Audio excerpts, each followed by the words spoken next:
बिस्मिल्लाहिर्रहमानिर्रहीम, अस्सलाम वालेकुम। मैं असदुल्ला खान हूँ। शहबाज गिल साहब को आज गिरफ़्तार कर लिया गया।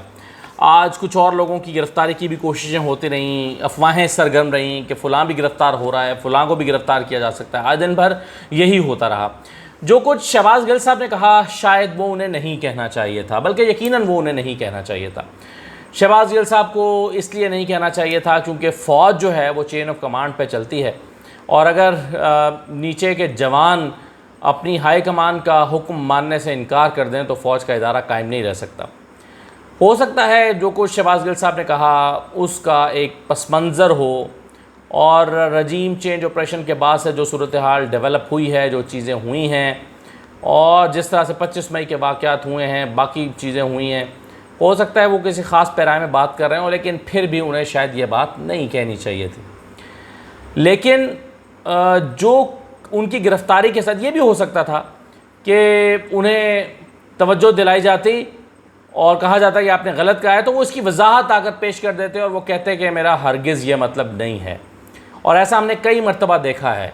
हमने कई मरतबा देखा है कि जैसे पिछले दिनों कुछ नौजवानों ने कुछ ट्वीट्स कर दी, तो हमने देखा कि वीडियो जारी हुई जिसमें उन्होंने कहा कि मैंने गलत किया है और मुझे इस पर शर्मिंदगी है, और उसके बाद जो है वो तासुर उसकी हद तक ज़ायल हो गया।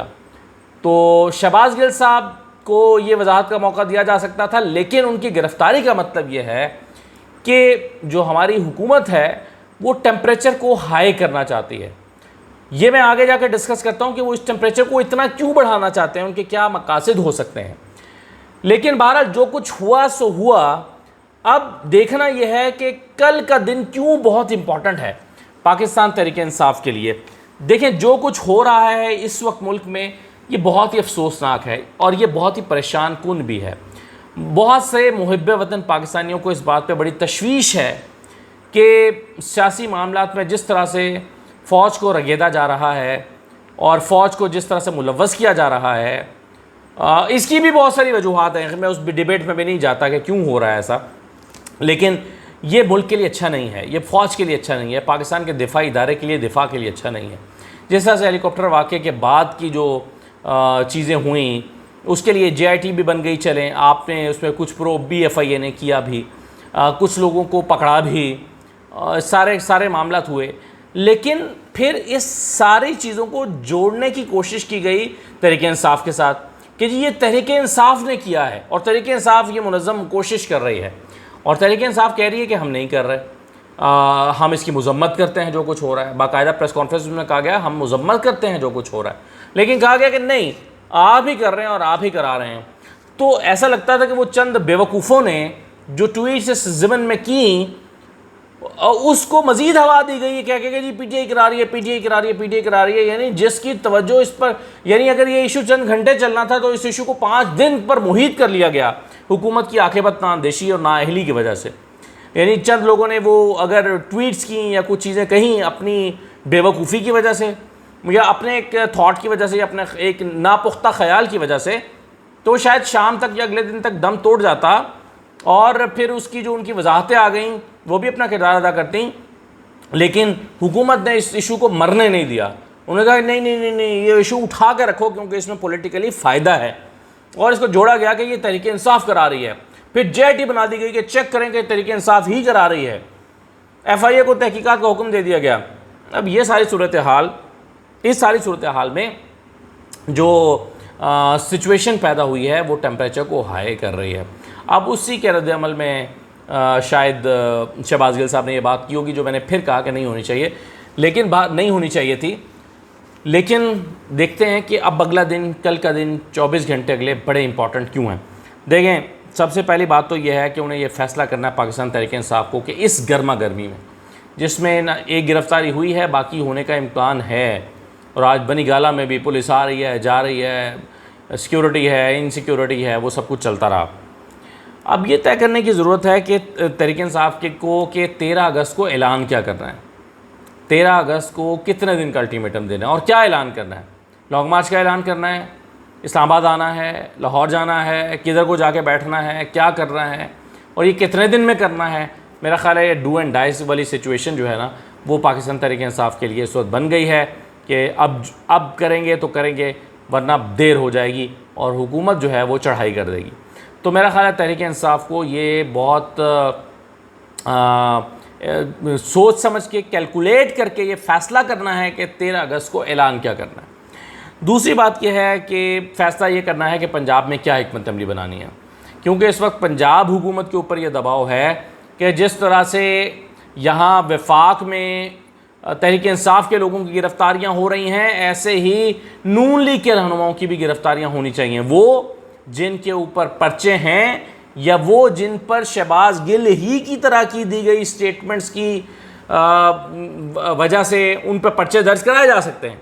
मिसाल के तौर पर आपको नवाज़ शरीफ साहब की और मरीम नवाज़ की तकरीरें तो याद होंगी, मैं दोहराना नहीं चाहता। गुजरांवाला की तकरीरें हैं, वो बाकी चीज़ें, और मरीम नवाज़ ने तो ये स्टेटमेंट्स भी दे रखी हैं कि जी हम जो जिन लोगों के ख़िलाफ़ हैं वो ये हम जवानों के ख़िलाफ़ नहीं हैं, हम तो इनके अफसरान के ख़िलाफ़ है या चंद लोगों के ख़िलाफ़ हैं फ़ौज में, हम तो जवानों की कुर्बानियों को बड़ा सराहते हैं। तो ये डिवाइड जो है ये, और ये नवाज शरीफ साहब भी इस तरह की स्टेटमेंट दे चुके हैं, तो ये डिवाइड पैदा करने की दानिस्ता कोशिश नून लीग कर चुकी है, जिस पर कोई पर्चा दर्ज नहीं हुआ। और ये इस तरह के स्टेटमेंट्स जो हैं वो मौजूद हैं। तो क्या पंजाब हुकूमत भी मरीम नवाज़ की इन स्टेटमेंट्स पे कोई आज उठे, आम आदमी आए और कहे कि जी मेरी नज़र से 2 साल पहले या 1.5 साल पहले का मरीम नवाज़ का एक क्लिप गुजरा है जिसमें उन्होंने फ़ौज के आला अफसरान और जवानों में एक डिवाइड पैदा करने की कोशिश की है और मैं उससे बड़ा हर्ट हुआ हूँ, इसलिए इन पर पर्चा दर्ज किया जाए। पंजाब में जिस मर्जी थाने में वो कोई दरख्वास्त दे, पर्चा दर्ज हो जाएगा। पर्चा जब दर्ज होगा तो गिरफ्तारी के लिए छापे भी मारे जाएंगे। तो पंजाब हुकूमत ने अब क्या करना है? तहरीक इंसाफ के लोगों के अंदर ये एक सोच पाई जाती है कि असल किरदार परवेज़ इलाही को अदा करना है, और ये परवेज़ इलाही का इम्तहान भी है कि वो इमरान खान के साथ खड़े होते हैं या वो फिर अपनी सियासी मसलहत की वजह से इमरान खान की बजाय किसी और का साथ देते हैं। तो परवेज़ इलाही साहब का भी ये इम्तहान है, और इमरान खान को भी पता चल जाएगा कि परवेज़ इलाही उनके साथ कितना लॉयल हैं। तो पाकिस्तान तहरीक इंसाफ के लोगों में इस वक्त ये सोच पाई जाती है कि offence is the best defence. अगर आपको डिफेंस करना है तो उसके लिए ऑफेंस ही करना पड़ेगा, और अगर आपको मज़ीद गिरफ्तारियों से बचना है तो फिर राना सनाउल्लाह की गिरफ्तारी का जवाब पैदा करने के लिए कुछ इकदाम उठाने पड़ेंगे। कुछ जो है वो तारड़ को गिरफ़्तार करना पड़ेगा, मरीम नवाज़ की गिरफ्तारी पर्चा दर्ज करा के छापे मारने पड़ेंगे। तो ये वाली जो हिकमत अमली है ये पंजाब हुकूमत को अपनानी पड़ेगी। ये सोच मौजूद है पीटीआई के कुछ लोगों के रहनुमाओं के और ये टॉप लेवल के जो उनके रहनुमा हैं उनके जहन में ये मौजूद है, और वो समझते हैं कि परवेज़ इलाही को यहाँ पर अपना एक अहम किरदार अदा करना होगा, और परवेज़ इलाही को ने अगर किरदार अदा ना किया तो यहाँ पर उनका जो इम्तहान है उसमें पता चल जाएगा वो कामयाब होते हैं या नाकाम होते हैं। तो दूसरा अहम फ़ैसला जो करना है पाकिस्तान तहरीक इंसाफ ने अगले 24 घंटे में कि पंजाब में क्या हिकमत अपनी अपनानी है, किसको गिरफ़्तार करना है और किस तरह से करना है। और फिर ये भी फ़ैसला करना पाकिस्तान तहरीक इंसाफ ने अगले 24 घंटे में कि अब उन्होंने अपने इस एहतजाज को क्या शक्ल देनी है, क्योंकि इस वक्त चारों तरफ से घेरा तंग किया जा रहा है पाकिस्तान तहरीक इंसाफ के ख़िलाफ़। इमरान खान की नाअहली, उनके कारकुन उनके JIT बना के और FIA की टीम को वो देकर और पूरा जो है वो चढ़ाई की जा रही है। महमूद रशीद को बुला लिया गया, असद कैसर को और लोगों को, इमरान इस्माइल को, इन लोगों को सबको बुलाया गया है। FIA बुला रही है कि जनाब आके पेश हों, वो घेरा तंग किया जा रहा है। इमरान खान को नाअहल करने के साथ साथ पार्टी पे बैन लगाने का मंसूबा बनाया जा रहा है। ये तमाम ख्वाहिशात मौजूद हैं। फिर गिरफ्तारियाँ शुरू हो गई हैं, फिर ये सब चीज़ें हो रही हैं। तो पाकिस्तान तहरीक इंसाफ पर इस वक्त बहुत ज़्यादा दबाव है। पाकिस्तान तहरीक इंसाफ ने इस दबाव से कैसे निकलना है, क्या करना है, क्या हिकमत अमली अपनानी है और अपने एहतजाज को क्या शक्ल देनी है, ये उन्होंने अगले 24 घंटे के अंदर अंदर डिसाइड करना है। अच्छा, दूसरा ये है कि सवाल इम्पॉर्टेंट यह है कि इस वक्त दर्जा हरारत जो है वो क्यों बढ़ाया जा रहा है। देखिए, नून लीग, एक वजह ये हो सकती है ये दर्जा हरारत नून लीग बड़े सोच समझ के बढ़ा रही है। वो समझते हैं कि हम नाकाम हो गए, हमसे डिलीवर नहीं किया जा रहा, तो शहादत जो है वो सूट करती है सियासी तौर पर। अगर हम शहीद हो जाते हैं और हम चूँकि परफॉर्म तो कर नहीं पा रहे और दर्जा हरारत को इतना बढ़ाते हैं, हालात इतने ख़राब करते हैं कि कोई अब्दुल वहीद काकड़ आएँ और वो आकर कहें कि जी ठीक है आप सब घर जाएं, फिर आपसे आपकी लड़ाइयाँ आपस की ख़त्म नहीं हो रही, या कोई ज़ियाउल हक़ आएँ और कहें कि जी PNA और भुट्टो साहब के मामला तय नहीं पा रहे, लड़ाई इस हद तक पहुँच गई है, मुल्क सफ़र कर रहा है, इकॉनमी ख़राब हो गई है, तो चलो जब शाबाश सारे घर जाओ। तो ये दो फार्मूले होते हैं घर भेजने के। एक काकड़ फार्मूला है, और जिसमें यह है कि जब ये सियासी कुव्वतें घर जाती हैं तो फिर उसके बाद फिर सियासी कुव्वतें यहीं दोबारा आती हैं। लेकिन दूसरा फार्मूला ज़ियाउल हक फार्मूला है कि जब सियासी कुव्वतें आपस में लड़ती हैं और इस हद तक लड़ती हैं कि कोई हल नहीं निकलता, तो फिर सबको घर भेज दिया जाता है और ज़ियाउल हक खुद आ जाते हैं। तो ये क्या नून लीग चाहती है कि दर्जा हरारत को इस कदर बढ़ाया जाए कि हम चूँकि परफॉर्म नहीं कर पा रहे तो हम शहीद हो जाएं? लेकिन उसके बाद क्या होगा? तो बहुत सारे सवालात हैं जो इस वक्त पैदा हो रहे हैं। लेकिन सोचने की बात यह है कि जो शहबाज गिल ने आज स्टेटमेंट दी, जो मैं फिर आखिर में कहूँगा कि उनको नहीं देनी चाहिए थी, और इससे जो है वो वाकई एक चेन ऑफ कमांड जो है वो मुतासिर हो सकती है फ़ौज की।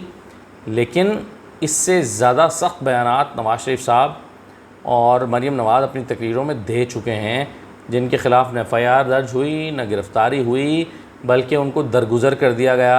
आज वो लोग हुकूमत में हैं। तो मामलात किस तरह से आगे बढ़ेंगे?